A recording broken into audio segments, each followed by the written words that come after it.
자, 이제 오늘의 이제 세 번째 시간이 되겠고요. 교재는 237쪽 보칙인데요. 보칙은 업무위탁, 포상금, 수수료 세 가지의 조문이 있어요. 구체적으로 이제 구체적인 내용을 238쪽 업무위탁부터 보도록 하겠습니다. 238쪽 보세요. 네. 보칙 중에서도 첫 번째가 업무위탁입니다. 업무라는 것은 국가가 해야 될 업무를 다른 기관에 하청 주는 것을 업무위탁이라고 해요. 그러면 업무를 위탁하는 사람은 아무래도 이제 국가기관이 되겠죠. 그래서 국토교통부 장관이나 특별시장, 광역시장이나 도지사나 또는 등록관청이 바로 행정관청이 되는데요. 행정관청 자기들이 해야 될 업무를 하청을 줘요. 업무를 누구한테 하청 주냐면 일단 공인중개사 협회, 개공이 만든 지목단체죠. 협회에다가 또는 대통령령에서 정하고 있는 다른 기관에다가 하청을 줄 수 있어요. 근데 어떤 업무를 하청 줄 수 있냐에 따라서 업무 위탁의 내용이 크게 보면 두 가지로 볼 수 있어요. 첫 번째는 교육 업무를 위탁할 수 있어요. 이때 교육은 필수 교육 업무를 위탁할 수 있어요. 즉, 실무 교육 업무를 위탁한다든가 또는 직무 교육 업무를 위탁한다든가 또는 연수 교육 업무를 위탁할 수 있어요. 그렇지만 주의할 것은 부동산 거래 사고 예방을 위한 교육 업무는 위탁 규정이 없습니다. 이와 같이 필수 교육, 즉 반드시 받아야만 중개업계에 들어올 수 있는 실무교육, 직무교육과 실무교육을 받은 개공과 소공이 2년마다 받아야 될 연수교육, 이 필수교육 업무만 위탁할 수 있어요. 실무교육 누가 실시합니까? 시도지사가 실시하죠. 그러니까 시도지사가 이 교육 실시하는 것을 하청을 줄 수 있는데 일단 협회에다가 하청을 줄 수도 있고 또는 다른 기관 중에서는 공기업도 있어요. 공기업. 그 다음에 준정부 기관도 있습니다. 준정부 기관. 여기다가 위탁할 수 있고, 그뿐만 아니라 부동산 학과가 개설되어 있는 대학, 즉 고등교육법에 따라서 설립되어 있는 부동산 학과가 개설되어 있는 학교인데 이 학교라는 것은 대학을 말하는 거예요. 대학. 이때 대학은 4년제 대학, 3년제 대학, 2년제 대학뿐만 아니라 방송통시대학 뭐 등 그 밖에도 요즘은 이제 상당히 이제 그 대학 중에서도 인터넷 대학이 많죠. 그래서 무슨 사이버 대학, 무슨 사이버 대학.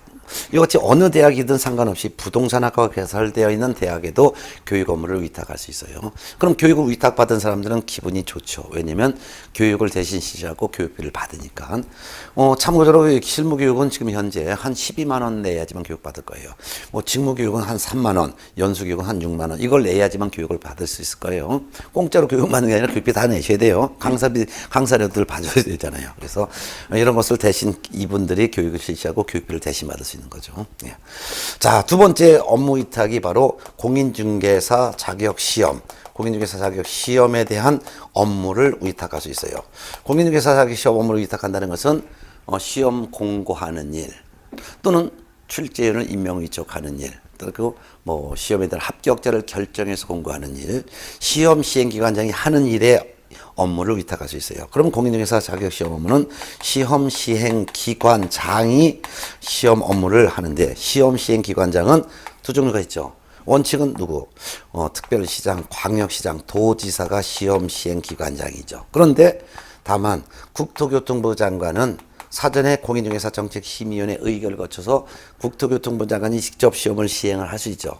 국토교통부 장관이 직접 시험을 시행할 때는 시험 시행기관장은 국토교통부 장관이죠. 이같이 시도지사가 시험을 시행할 때는 시도지사가 시험 시행기관장이고 장관이 직접 시험을 시행할 때는 장관이 시험 시행기관장인데 시험 시행하는 업무인 시험 공고하고 또한 출제를 임명 위촉하고 고사장 빌리고 합격자를 결정해서 공고하는 일을 위탁할 수 있어요. 누구한테 위탁할 수 있냐면은 여기 협회, 공기업, 준정비관 여기다가 그대로 위탁을 할 수가 있어요. 예. 그렇지만 부동산 학과가 개설되어 있는 대학, 지금 학교에는 공인중개사 시험 업무를 위탁할 수가 없죠. 만일 부동산 학과가 개설된 대학에다가 시험 업무를 위탁한다면 그 대학교 교수가 그 자기네들 학생에게 유리하게 문제를 출제할 수 있기 때문이죠.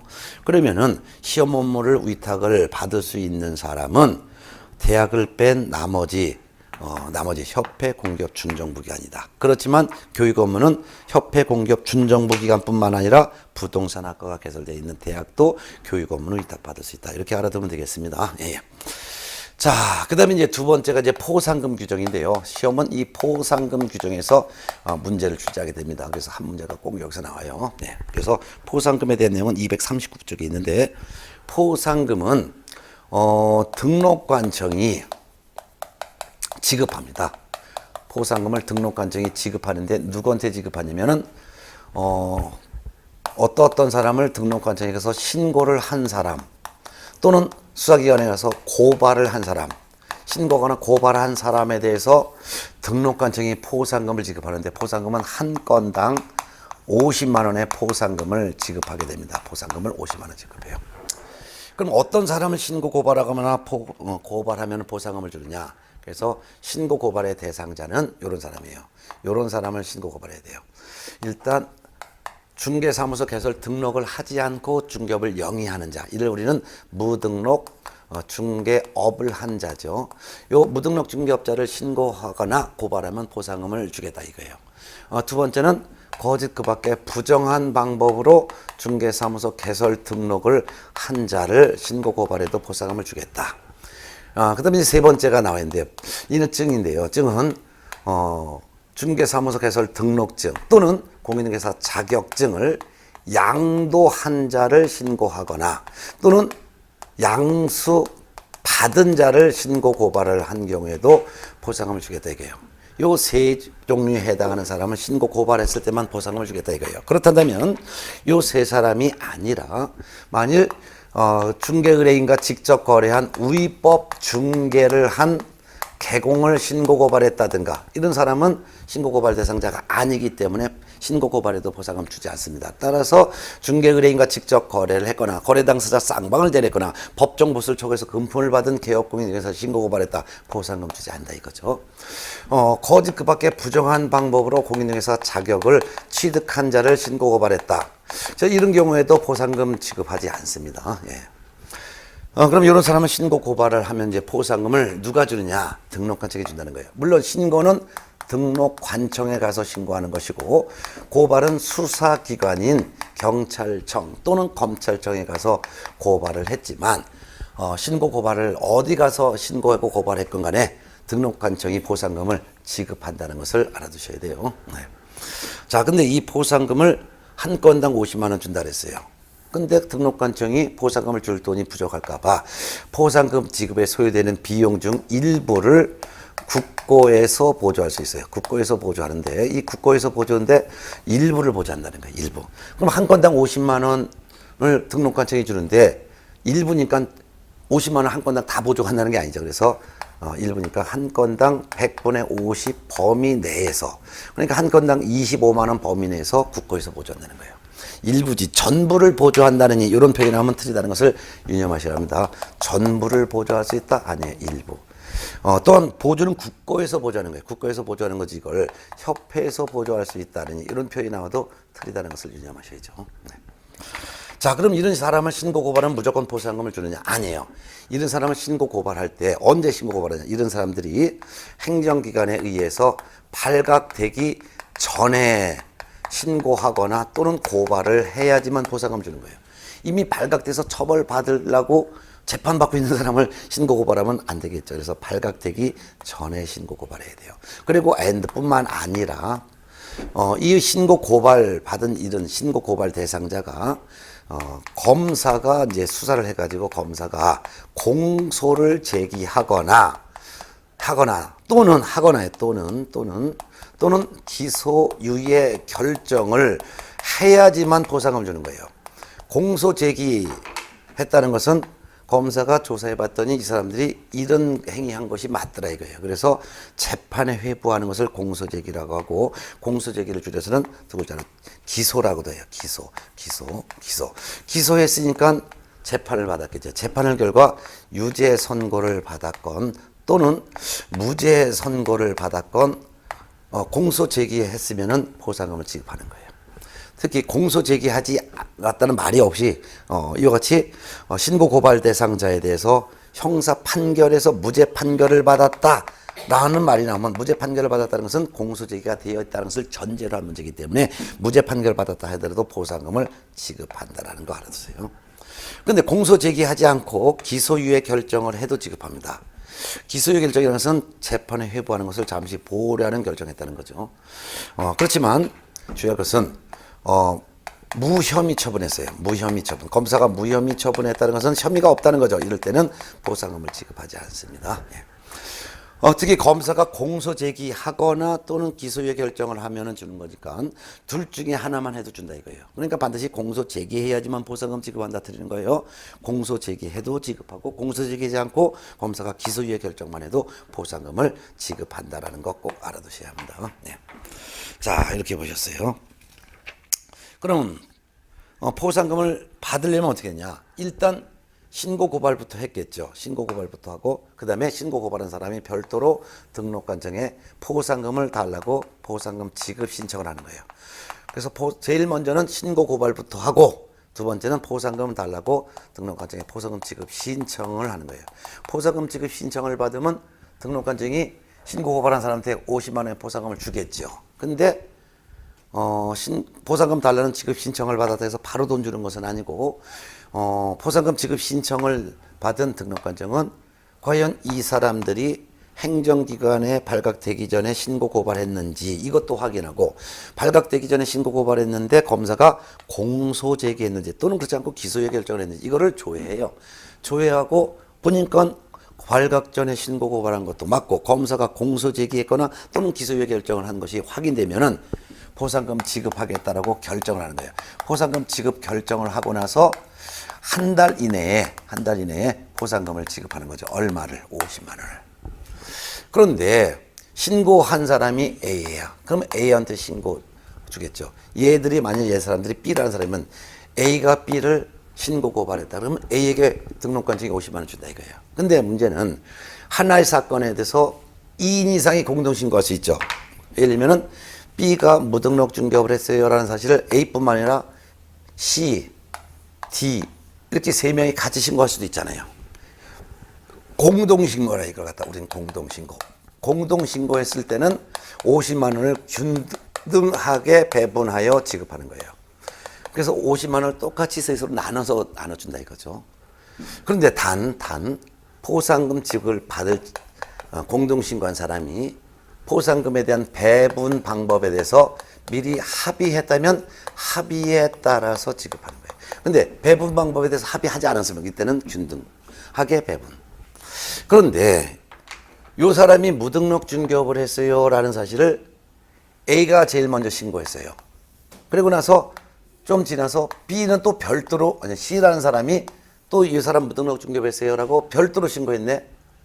그 다음에 또 한 하루 지나서 이번에는 D라는 사람도 요 사람이 무등록 중개업을 했대요라고 신고 고발했어요.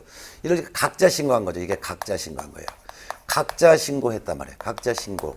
이를 우리는 하나의 사건에 대해서 2건 이상의 신고 또는 고발이 접수했다 이거예요. 이럴 때는 최초로 신고한 자에게, 최초 신고한 자에게만 포상금 줘요. 최초 신고한 사람 A에게만 포상금을 지급하는 거죠. 네, 이런 내용도 같이 좀 알아두셔야 될 것 같습니다. 네. 이 포상금에 대해서는 서술형의 문제가 나오거나 또는 계산형의 문제가 출제가 되니까 계산형의 문제도 대비하셔야 돼요. 그 다음에 242쪽 행정수수료라고 있습니다. 보칙 쪽에서 행정수수료. 요거는 증을 받기 위해서 미리 돈을 내는 거예요. 그 중에서 얼마를 내야 될지 결정하는 사람이 좀 다릅니다. 그래서 세 번째 행정수수료. 이건 납부하는 수수료예요. 납부하는 수수료. 네. 이거는 당의 지방자치단체 조례에서 결정을 해요. 얼마를 납부하세요라고 조례에서 결정하는 수수료가 있어요. 이거 수수료 납부하는 경우는 전부 다 증을 받기 위해서 미리 내는 거예요. 그러면 어떤 경우가 얼마 내라고 조례에서 결정하냐? 일단 시도지사가 시행하는 시험에 응시하는 사람, 시험에 응시. 공인중개사 자격 시험은 원칙적으로 시도지사가 시행하죠. 그러니까 시도지사가 시행하는 시험에 응시하는 자. 이때는 시도 조례에서 정하는 수수료 납부해야죠. 이때 내요. 근데 나중에 합격했어요. 합격하면 자격증 교부받죠. 이 자격증 처음 교부받을 때는 이때는 수수료를 낼까요? 안 낼까요? 안 내죠. 왜? 이 응시할 때 이미 수수료 냈으니까 합격하면 무조건 주는 거예요. 근데 이 자격증을 잃어버리거나 못 쓰게 돼서 이 자격증을 어떻게 해요? 다시 주세요라고 재교부 신청을 할 때, 이 재교부 신청할 때는 이때는 역시 시도조례에서 정하는 수를 또 내는 거죠. 자, 그다음에 이제 중개사무소 개설 등록을 신청하는 사람은 등록 신청할 때 당해 지자체 조례가 정하는 수수료를 납부해야 돼요. 이때 당해 지자체 조례가 정하는 수수료란 등록 신청은 사무소를 두려는 지역을 관할하는 시군구에 등록 신청하죠. 그러니까 시군 자치구 조례에서 정하는 수수료를 납부하는 거죠. 근데 시험에 등록을 신청했어요. 등록 신청할 때 돈 냈어요. 근데 나중에 보증을 설정했습니다. 보증을 설정하여 보증 설정에 따라서 나중에 이제 설정 시군. 그래서 등록 신청하여 등록이 됐어요. 등록이 된 다음에 이제 업무를 개시하기 전에 보증을 설정해야 되죠. 보증 설정해서 신고합니다. 보증 설정에 따라서 신고만 하면 그때서야 등록증을 교부해줘요. 이 등록증을 교부받을 때는 수수료 내지를 않지요. 왜? 이미 등록 신청할 때 수수료를 미리 냈으니까 등록증 교부받을 때는 수수료를 또 내지 않는다 이거죠. 그렇지만 이 등록증을 잃어버리거나 못 쓰게 됐어요. 그래서 이 등록증을, 이 중개사무소 등록증을 다시 발급받고자 재교부 신청을 할 때, 이때는 시군 자치구 조례에서 정한 수를 또 내야 되겠죠. 이런 거예요. 그뿐만 아니라 여기다가 또 네가 또 있어요. 네 번째, 다섯 번째, 법계공이 분사무소를 설치를 했으면 분사무소 설치 신고해야 되겠죠. 분사무소 설치 신고할 때는 내요. 주된 사무소 시군구의 조례에서 정하는 수를 냅니다. 그렇지만 분사무소 설치 신고 필증을 받죠. 분사무소 설치 신고 필증을 교부받을 때 이때는 납부하지를 않죠. 왜? 이미 분사무소 설치 신고할 때 미리 돈을 냈으니까. 그래서 신고 필증 교부받을 때 내지 않아요. 그렇지만 이 신고 필증을 잃어버리거나 못 쓰게 돼서 다시 신고 필증을 다시 주세요라는 재교부 신청할 때 이때는 주된 사무소 시군 자치구 조례에서 정하는 수를 내야 되겠죠. 이게 바로 이제 6가지가 기본적으로 수수를 내야 되는 조례가 정하는 수를 납부하는 그런 경우니까 외워두셔야 돼요. 그러면 여기서 보면은 처음 시험에 응시할 때, 그 다음에 처음 등록 신청할 때, 분사무소 설치 신고할 때 내는구나. 그리고 미리 돈을 냈으니까 처음 교부받을 때는 안 내는구나. 처음 교부받을 때는 안 내는구나. 그렇지만 잃어버려서 못 쓰게 돼서 다시 주세요라고 재교부 신청할 때 이때는 내는구나. 이렇게 일단 개념을 잡으세요. 네. 자, 이거 외에 추가로 하나 더 있는데 중개사무소를 관할지역 외로 이전할 수 있죠. 관할구역 외로 사무소를 이전하여 신고할 때 이때는 종전에 등록증 반납하고 새로운 등록증 교체받아야죠. 그러니까 이때는 등록증 재교부를 받아야 되니까 등록증 재교부회를 받아야 되니까 이때는 수수료를 납부해야 된다는 거죠. 요것만 추가로 알아두면 총 7가지가 됩니다. 그 외에는 수수료 납부하지 않습니다. 그래서 이런 경우 내지 않아요. 예를 들면 뭐 증을 받을 게 아니니까 예를 들면은 고용신고한다. 고용신고한다 해서 등록증 받는 거 아니잖아요. 그러니까 수수료 내지 않아요. 고용관계가 종료돼서 고용관계 종료됐습니다라고 신고한다. 이때도 수수료를 내지 않겠죠. 예. 뭐 등록증 받는 게 아니니까. 또한 휴업신고한다. 휴업신고할 때는 오히려 등록증 반납하죠. 폐업신고한다든가 또는 재개신고한다든가 이런 경우에는 내지 않는다는 것도 알아두면 좋겠네요. 예. 자, 이 행정수수료는 조례에서 결정하는 수를 납부하는 경우가 이렇게 있다는 것은 시험에 2년에 한 번씩 꼭 나오니까 꼭 알아두셔요. 그런데 참고적으로 조례에서 정하는 것이 아니라 국토교통부 장관이 결정하여 이 돈을 내야 되는 경우가 있죠. 어떤 경우가 있을까요? 본래 공인중개사 자격 시험은 누가 시행한다 했어요? 시도지사가 시행한다 했잖아요. 그런데 사전에 공인중개사 정책심의위원회 심의를 거쳐 국토교통부 장관이 직접 시험을 시행할 수 있죠. 국토교통부 장관이 시행하는 시험에 응시할 때는 이때는 국토교통부 장관이 결정하여 공고하는 수수료를 납부하는 경우도 있습니다. 그 다음에 이제 마지막 세 번째는 업무를 위탁받은 자가 결정하여 공고한 수수료를 납부하는 경우도 있어요. 어떤 경우냐? 아까 업무 위탁했었잖아요. 교육 업무를 위탁했다든가 또는 시험 업무를 위탁했다면 업무를 위탁받은 사람은 업무 하청받은 거잖아요. 그러니까 교육 업무를 위탁받은 사람은 교육받은 위탁받은 사람이 교육받으러 오는 사람으로부터 이렇게 교육비를 받고 시험 업무를 위탁받았다면 시험 업무를 위탁받은 기관단체가 응시수수료를 받는 거예요. 이때 교육비를 얼마를 받을지 또한 시험 업무를 위탁받은 시험시 기관장으로 위탁을 받은 이와 같이 협회 공기업 준정비관은 응시수를 얼마 받을지를 업무를 위탁받은 사람이 결정하도록 되어 있어요. 다만 업무를 위탁한 자의 사전 승인은 얻어야 된다는 거. 이 정도만 기억해 두면 될 것 같네요. 자, 그다음에 이제 244쪽이 이제 협회인데요. 협회에서도 해마다 한두 문제 정도는 출제가 돼요. 그래서 협회에 대한 내용도 한번 정리합니다. 협회. 자, 협회를 볼까요? 교재는 바로 이제 넘어가서 245페이지로 넘어갈게요. 예. 자, 공인중개사 협회인데요.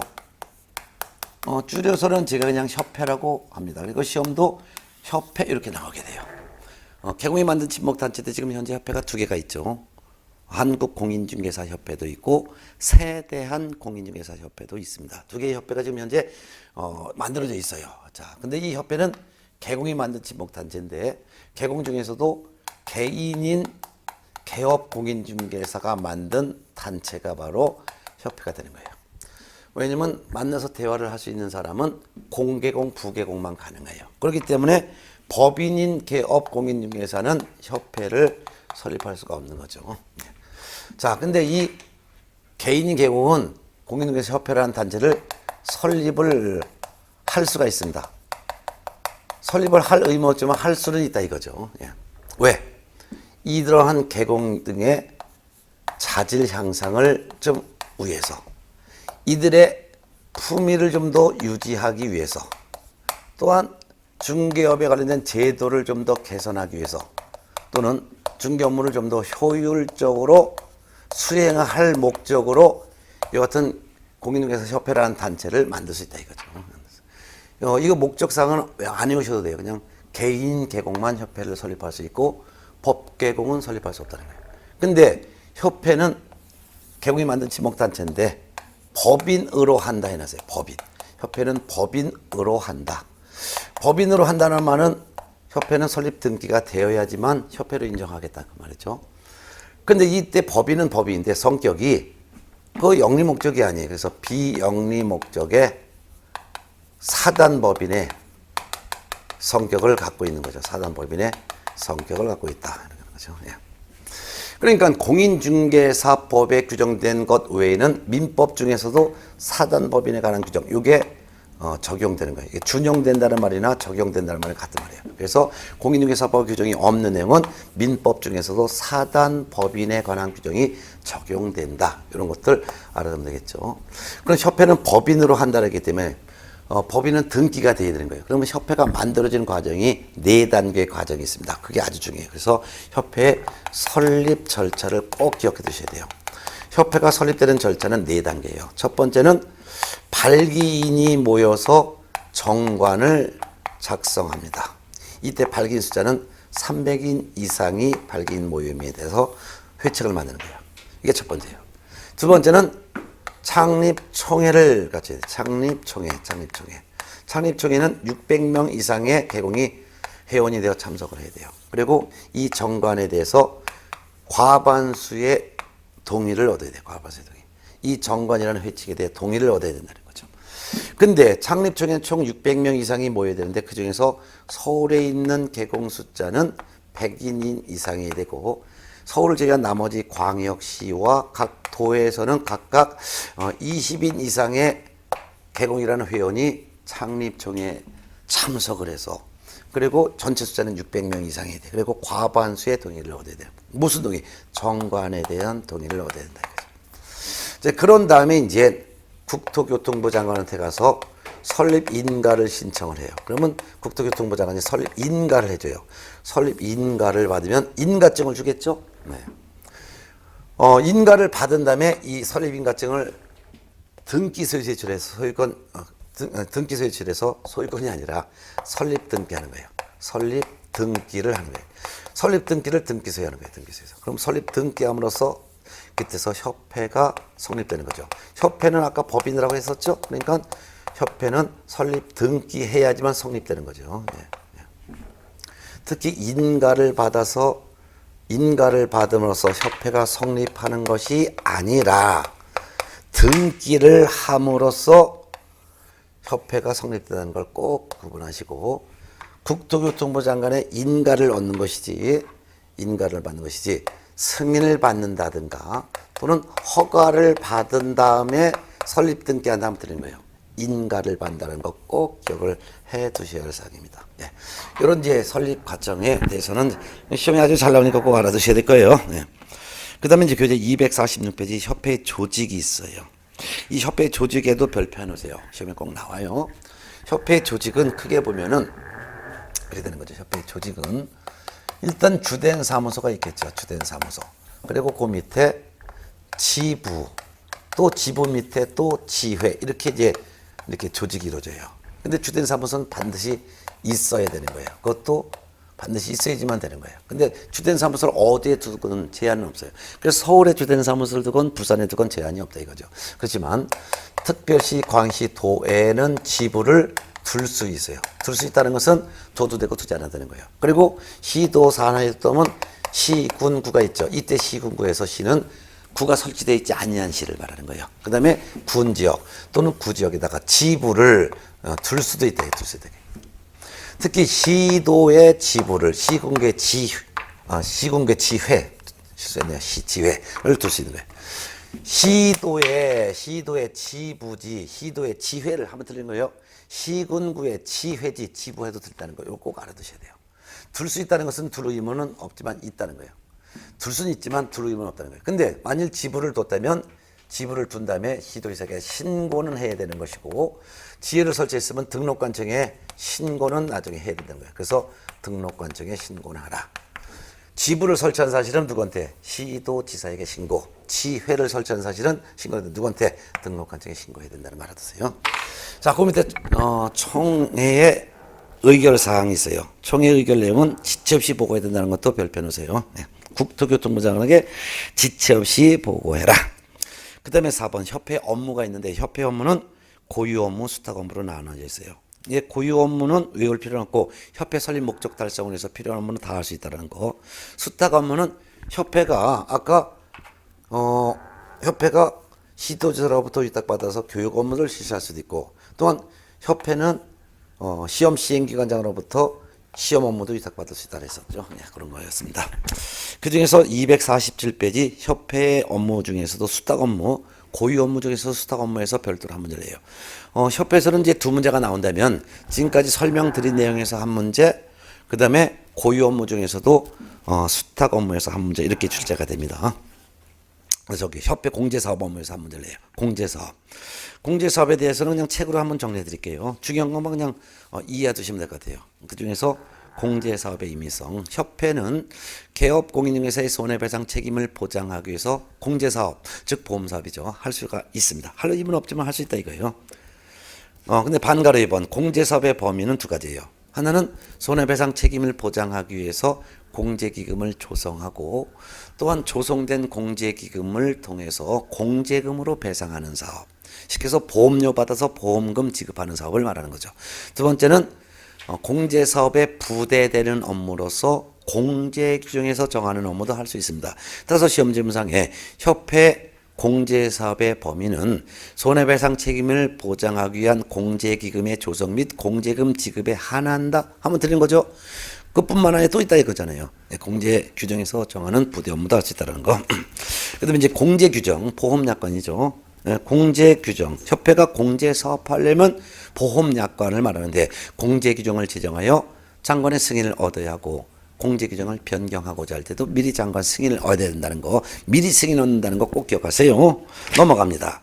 그럼 공제 규정에 들어가는 내용 248쪽에 있는데요. 보험약관에 들어갈 내용은 공제 사업의 범위는 이러하다는, 또는 공제 계약을 체결할 때는 이렇게 해야 된다는 거, 공제료를 얼마 내고 공제금으로 배상해 주는데 나중에 구상권 들어간다는 거, 이런 것들이 바로 이제 공제 규정의 내용이죠. 그 중에서도 박스에서 1번 공제 계약의 내용으로서 이러이러한 경우에 협회가 공제 책임을 지겠다라는 내용이 약관에 들어가 있어야 돼요. 그리고 책임지다는 것은 공제금으로 배상한다는 말이고, 그다음에 그 대신 공제료를 내야 된다는 거죠. 그리고 공제금은 공제 기간 중에 발생한 사고에 대해서 책임지겠다는 건데, 어떻게 구상권이 들어간다는지 이런 내용을 들어가는 거죠. 특히 공제료를 얼마 받을지를 공제 규정에 정하는데 공제료는 공제사고 발생률과 또는 서울보증보험회사가 받고 있는 보증보험료 이런 것을 종합적으로 고려하여 협회의 공제료가 정해집니다. 그 다음에 회계 기준이 있죠. 협회가 공제료를 받았을 때 이 공제료를 가지고 개공의 손해배상 책임을 대신 배상해주는 손해배상기금으로도 운영하고 또 일부는 개공의 복지기금으로 운영하는데 손해배상기금과 복지기금 이 둘로 이렇게 구분해서 세부 기준을 별도로 정하도록 되어 있습니다. 그 다음에 세 번째 책임준비금의 적립비율도 정해놔야 되는데 책임준비금 적립비율은 공제료 받은 수입액의 100분의 10 이상을 정해야 됩니다. 시험에 꼭 나오니까 알아두셔야 돼요. 공제료 수입액의 100분의 10 이상. 자, 그 다음에 이제 공제사업의 관리 및 책임준비금 전용을 봅니다. 그것도 별표하세요. 협회는 공제사업을 다른 회계와는 구분하여 별도의 회계로 관리해야 되고 또한 책임준비금을 다른 용도로 사용하고자 하는 때는 미리 국토교통부 장관 승인 얻어야 됩니다. 그 다음에 재무 건전성 유지해야 되는데 재무 건전성 중에서도 특히 밑에서 두 번째 줄 지급 여력 비율은 100분의 100 이상 유지해야 된다는 거 꼭 기억하세요. 100분의 100 이상 유지해요. 네. 별표 놓으세요. 자, 그 다음에 이제 오른쪽에 249쪽 한 8번째 줄 보면 동그라미 5번 운용실적 공시 거기다 별표하세요. 운용실적 공시한다는 것은 1년간 공제료 얼마 받아서 공제금으로 얼마 배상하고 책임준비금으로 얼마 적립해놓고 지금 남아있는 잔액이 얼마다라고 하는 1년간의 운용실적 즉 사업실적을 알리라 이거예요. 어디에다가 일간신문 또는 협회신문 등을 통해서 공제계약을 체결한 개공에게 알려라 이거예요. 언제 알리느냐? 회계년도 종료 후 3월 이내 회계년도 종료 후 3월 이내에 알려라 이거예요. 어떻게? 일간신문 또는 협회신문을 통해서 공시하라 이거예요. 공시하고 끝나는 게 아니에요. 협회 인터넷 홈페이지에 게시까지도 해야 됩니다. 그 다음에 이제 동그라미 6번 공제사업의 검사도 별표했어요. 공제사업의 검사라는 것은 회계장부 검사라고 했었죠.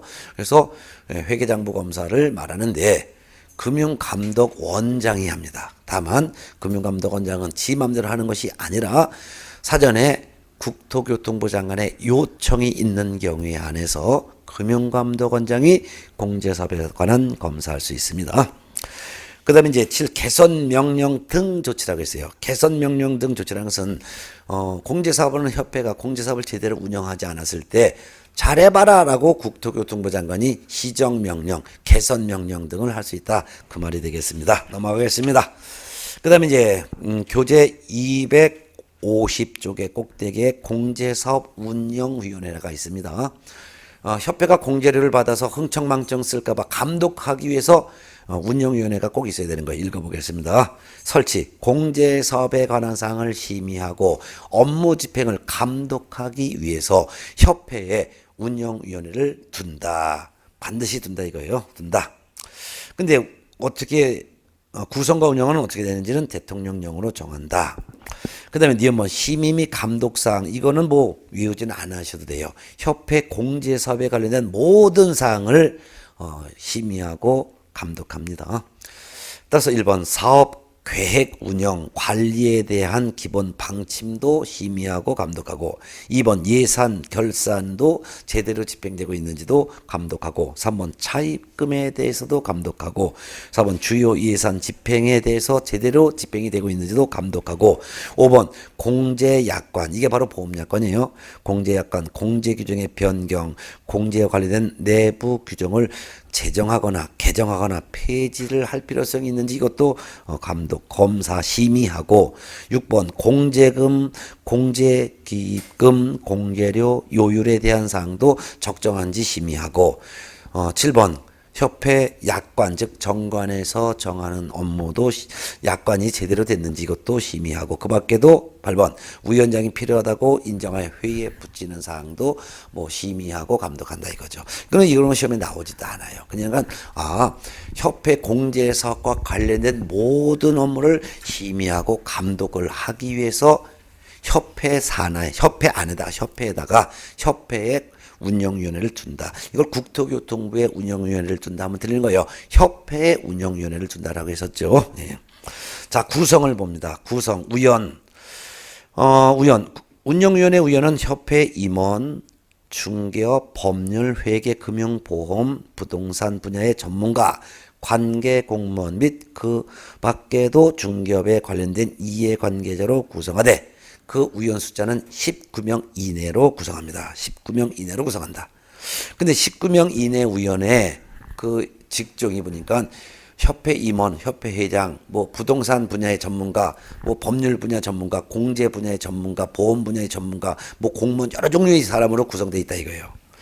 이 경우 운영위원회는 성별을 고려하여 다음 각고의 사람으로 구성되는데 이 경우 협회 회장 및 협회 이사회가 협회 임원 중에서 선임하는 사람에 해당하는 위원 숫자는 전체 위원 숫자의 3분의 1 미만으로 한다. 3분의 1 미만으로 한다. 하는 거.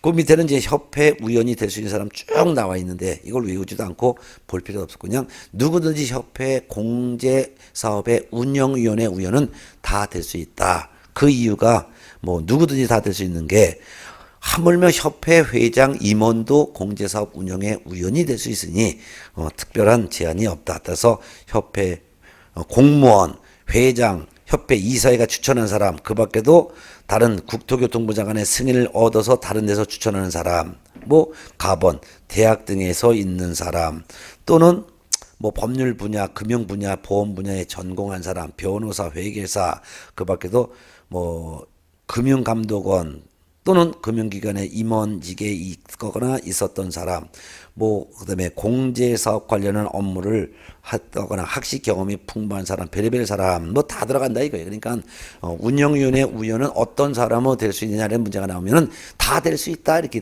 보면 되는 거죠. 자, 그다음에 이제 교재 251쪽 그 중에서 B번 위원회 임기는 2년으로 하되 1회에 하나여 연임할 수 있다는 것은 꼭 기억해 두세요. 예. 그 다음에 보궐위원회 임기는 전임자 임기에 남은 기간으로 합니다. 네. 그거 좀 알아두시고. 그 다음에 10번. 위원장과 부위원장 간사 있는데, 위원회는 위원장과 부위원장을 각각 한 명 두는데, 위원장과 부위원장은 위원 중에서 투표합니다. 즉, 호선한다.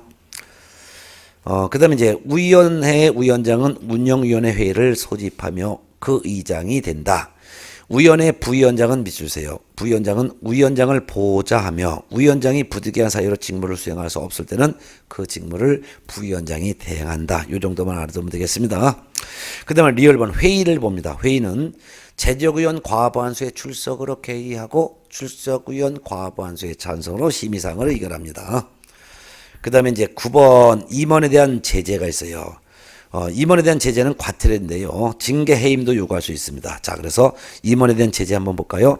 국토교통부 장관은 협회 임원이 다음 각호의 어느 하나에 해당하여 공제사업을 건전하게 운영하지 못할 우려가 있는 경우에는 그 임원에 대하여 징계나 해임을 요구하거나 또는 그 위반 행위를 시정하도록 시정명령도 할 수 있습니다. 라고 하면 되겠네요. 그 정도만 알아두세요. 그래서 협회 임원이 공제사업 운영을 제대로 하지 않았을 때는 그 임원을 징계하도록 또는 해임하도록 요구할 수도 있고 시정조치를 위반 행위를 시정하도록 시정조치하도록 할 수도 있다. 그 말이 되겠습니다.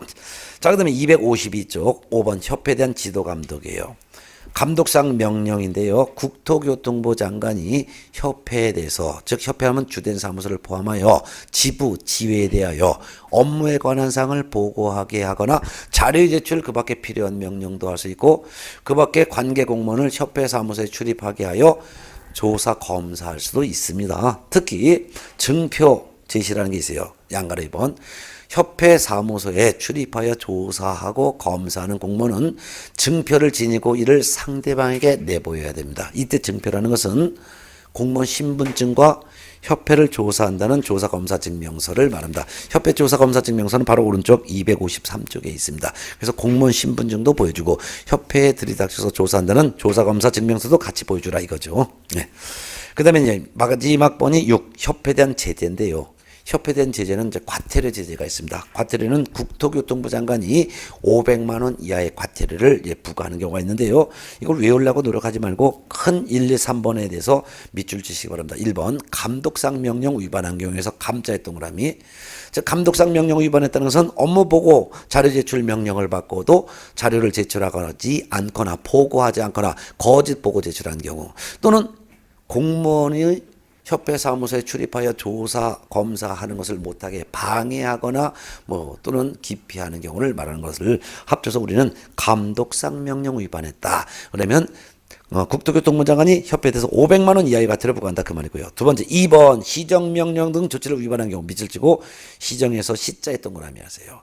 즉 공제사업을 제대로 운영하지 못하면은 국토교통부 장관이 협회에 대해서 공제사업에 대한 시정해라, 개선하라, 시정명령, 개선명령 할 수도 있고, 또한 협회 임원에 대한 징계해라, 해임하라 요구할 수도 있고, 위반 행위를 시정할 것을 명령할 수도 있죠. 이것이 시정조치, 개선조치 명령 또는 임원에 대한 징계, 해임 명령을 따르지 않은 협회에 대해서는 500만 원 이하의 과태료를 처합니다.